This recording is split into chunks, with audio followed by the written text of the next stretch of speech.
पानी पीटीआई ने street movement के लिए पार्टी को तैयार रहने की हदायत जारी कर दी हैं। सहाफियों से गैर रस्मी गुफ्तगू में इमरान खान ने आज कहा कि हुकूमत ने अगर मखसूस नशिस्तों का फैसला नहीं माना और चीफ जस्टिस को एक्सटेंशन देने की कोशिश की तो हम एहतजाज करेंगे। हसीना वाजिद ने जमात इस्लामी समेत तमाम ऑपोजिशन को दीवार से लगाया। चीफ जस्टिस और इलेक्शन कमीशन मिले हुए हैं। 8 फरवरी को उनका सारा प्लान नाकाम हो गया और इस वक्त तहरीक इंसाफ के साथ 90% अवाम है। मैंने कभी पार्टी को स्ट्रीट मूवमेंट का नहीं कहा। 9 मई से कबल भी पुरअमन एहतजाज की कॉल दी थी और अगर सुप्रीम कोर्ट के फैसले को नहीं माना गया तो मैं स्ट्रीट मूवमेंट शुरू करने लगा हूं। मौजूदा हुकूमत 2/3 अक्सरियत को कायम करके आइन में तब्दीली करना चाहती है कि ताकि दोबारा मर्जी के चीफ जस्टिस को तैनात कर सके। मैं कॉल देने लगा हूं। लावा पका हुआ है, लोग तैयार हैं।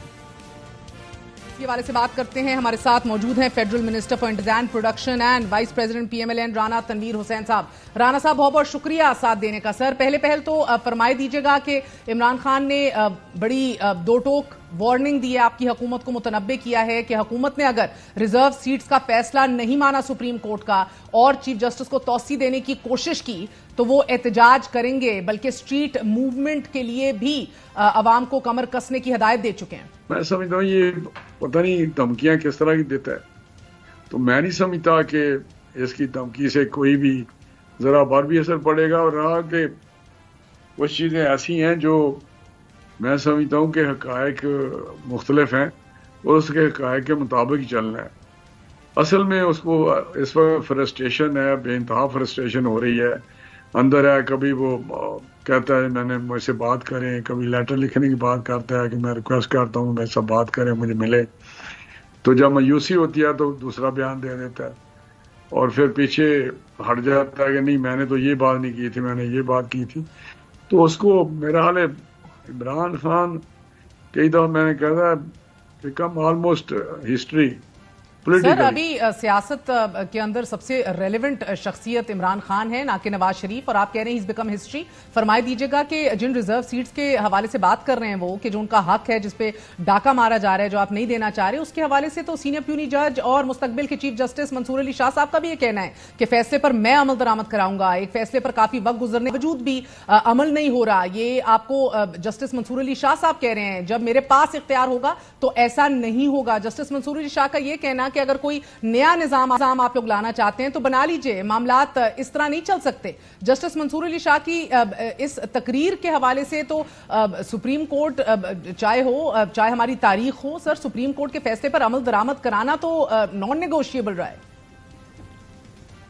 नहीं, आप जो बात कर रही हैं मैं समझता हूं कि उसके भी जिस तरह के वो फैसले आए हैं वो भी अपने सामने है कि बिल्कुल एक ऐसा फैसला जिसको हर सोसाइटी के जितने भी सेगमेंट हैं वो डिस्कस कर रहे हैं, चाहे वो वकला के हैं, चाहे वो रिटायर्ड जजेस के हैं या दूसरे जो सोसाइटी के सेगमेंट्स हैं, कि ये किस किस्म का फैसला है और उसके जो पीछे सारी चीज़ें हैं वो भी आपको पता है। किस तरह एक पार्टी जो सुन्नी इत्तेहाद वाले हैं, वो सुन्नी काउंसिल वाले जो भी हैं, उनका आपको पता है उन्होंने खुद इलेक्शन नहीं लड़ा, उनके सरबराह ने आज़ाद इलेक्शन लड़ा।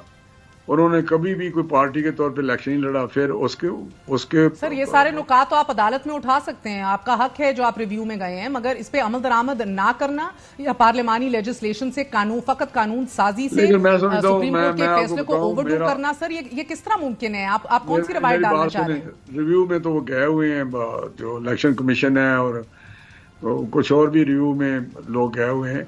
लेकिन मैं जो बात करने लगा हूँ, देखिए ये तो नहीं हो सकता कि आप कहें कि ये जो कवा है वो सफेद है तो बस वो क्योंकि हमने कह दिया वो सफेद है। सर, सुप्रीम कोर्ट ने आइन की तशरीह करनी होती है। ये नहीं हो सकता। ये किस मुल्क में ऐसा होता है? तो राना साहब, एक बात बताइएगा, आप 2/3 अक्सरियत से जरूर कानून साजी कर सकते हैं जब आपको आइन में तरमीम लानी हो, लेकिन वो भी वहां जिधर सुप्रीम कोर्ट ने आइन की तशरीह ना की हो। सर, ये तो आइन की तशरीह का मामला है, जिधर कॉन्स्टिट्यूशनल पोजीशन की वजाहत कर रही है सुप्रीम कोर्ट, तो इसको आप ओवरडू, अनडू, इनवैलिडेट किस तरह कर सकते हैं? ये किस तरह की रवायत डालना चाह रहे हैं आप लोग? देखें, तशरीह वहां होती है जहां किसी आर्टिकल की बात होती हो। इससे तो कोई रेलेवेंट आर्टिकल है ही नहीं जिनको उन्होंने अट्रैक्ट कर लिया है। कौन सा आर्टिकल है जो अट्रैक्ट करके उन्होंने ये इंटरप्रिटेशन या सब कुछ रिव्यू में सुना जाएगा ना, अमल दरामद तो कराना पड़ेगा आपको। आप इधर उधर की बात ना करें। बात तो ये है कि मैं एक बात कर रहा हूँ کہ بالکل انٹرپریٹیشن لا کی، کانسٹیٹیوشن کی جو بھی ہے اس کی ان کا ایک مینڈیٹ ہے، وہ تشریح کریں. تشریح تو ہوتی ہے جہاں پہ کوئی چیز ہو، کوئی ایک فکرہ ہو، ایک آئین کی اگر کوئی آرٹیکل ہے تو اس کی تشریح آپ کوئی کچھ کر رہی ہے، میں کچھ کر رہا ہوں، عدالت کا یہ ہے کہ وہ اپنی تشریح کرے جس کو صحیح سمجھا جاتا ہے. تو وہ تشریح تو ہے ہی نہیں ہے، وہ تو آرٹیکل ہی نہیں ہے بیچ میں جس کے تحت انہوں نے کر دیا. تو آپ اس طرح اس کو طرح دیکھیے اس فیصلے کو. تو سر 8 ججز غلط ہیں اور 2 جو اقلیتی فیصلہ جنہوں نے دیا وہ صحیح ہیں؟ نہیں، یہ میں بات نہیں کر رہا کہ وہ غلط ہیں یا وہ صحیح ہیں. میں نے کہا جو ججمنٹ آئی ہے وہ کانسٹیٹیوشن میں کسی جگہ پہ بھی ایسا آرٹیکل نہیں ہے جس کو سامنے رکھ کے اس کو فیصلہ لکھا گیا ہے. میں بالکل اس کو اور سر مجھے تو یہ پھر فیصلہ کر لیا ہے کہ غیر آئینی فیصلہ ہے اور اس کے اوپر عمل درآمد نہیں ہوگا. دیکھیں میرا خیال ہے وہاں پہ ایک آرٹیکل ہے کہ اگر کوئی بھی غیر آئینی چیزیں فیصلے ہوں تو اس کے پر کوئی لازم نہیں ہے عمل کیا جائے. لیکن میں تو کہتا ہوں ابھی ریویو میں چیز ہے تو آنے دیں ڈیٹیل فیصلہ اور آنے سر دیں. یہ 2/3 اکثریت یا یہ ریزرو سیٹس رکھنا اور 2/3 اکثریت اپنی برقرار رکھنا، اس کے پیچھے وجہ کیا ہے؟ ڈیسپریشن کیا ہے؟ کوئی وجہ نہیں ہے سوائے اس کے کہ یہ ایک رائٹ ہے. ہمارا رائٹ اس طرح کریٹ ہوتا ہے کہ جب ایک سیٹیں کسی کو جا ہی نہیں رہی، کافی وہ انڈیپینڈنٹ لوگ تھے، ان کو جا نہیں سکتی، سنی کونسل کو جا نہیں سکتی، سنی اتحاد کونسل کو جا نہیں سکتی. پی ٹی آئی کبھی کلیمنٹ ہی نہیں رہی، پی ٹی آئی کوئی جماعت ہی نہیں تھی. سر آپ دلائل دے رہے ہیں نا، میں اس لیے پوچھ رہی ہوں کیونکہ عمران خان صاحب کہہ رہے ہیں کہ آپ مدت ملازمت میں توسیع کرنا چاہ رہے ہیں، آپ چیف جسٹس قاضی فائز عیسیٰ کو برقرار رکھنا چاہ رہے ہیں، اسی لیے اتنے ہاتھ پاؤں مارے جا رہے ہیں. میں یہ بات نہیں ہے. بات یہ ہے تو سر اگلے چیف جسٹس منصور علی شاہ ہی ہیں؟ جی اگلے چیف جسٹس منصور علی شاہ ہی ہیں؟ ابھی تو جب ٹائم آئے گا اس وقت سینئر موسٹ تو وہی ہے. ٹائم آ گیا نا سر، بیکاز پہلے بھی آپ نے 3 مہینے پہلے نوٹیفیکیشن کر دیا تھا قاضی فائز عیسیٰ صاحب کا، اب تو اکتوبر کے اندر اگلے چیف جسٹس نے آنا ہے. ابھی تک آپ کہہ رہے ہیں جب ٹائم آئے گا، تو وہ ٹائم کب آئے گا؟